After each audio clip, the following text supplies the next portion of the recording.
Strehimi I familjeve në nevojë mbetet një nga sfidat më të mëdha sociale në Bashkinë e Kukësit. Përballë kësaj situate, kryetari I Bashkisë Alberta Lilaj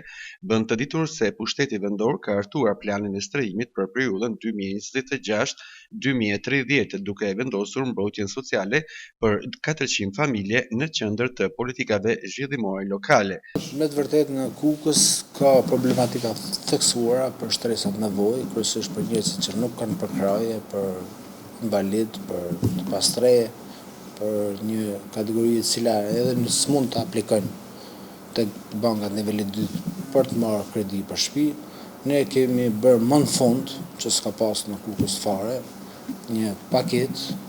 në shërbim qytetarëve për 4 vitet e ardhshme. Paketa ka kaluar edhe me dëgjes publike para 3-4 ditësh, do kaloj edhe në Këshill në fillim të janarit, dhe më në fund do jepet një zgjidhje që ku 400 familje nga ana jonë do mbështeten me kredi, me mbulim qiraje për ambientet që kanë në përdorim. Sipas këtij plani, Bashkia e Kukësit synon të ofrojë mbështetje konkrete për grupet më vulnerabël përmes mbështetjes dhe donatorëve. Një tjetër komponent kyç I planit është edhe ndërtimi I 2 pallateve të reja me kosto të ulët, të cilat do të shërbejnë si strehim social për familjet që përmbushin kriteret ligjore, shprehet kryebashkiaku Halilaj. Dhe për kategoritë të tjera jemi në kontakt edhe me institucione bamirësie për ndërtuar të kryesisht me shoqatat të Jetimit e Ballkanit për 25 shtëpia dhe do jenë për gjithë kategorinë e cila nuk ka asnjë lloj premise për të përfshirë në paketat e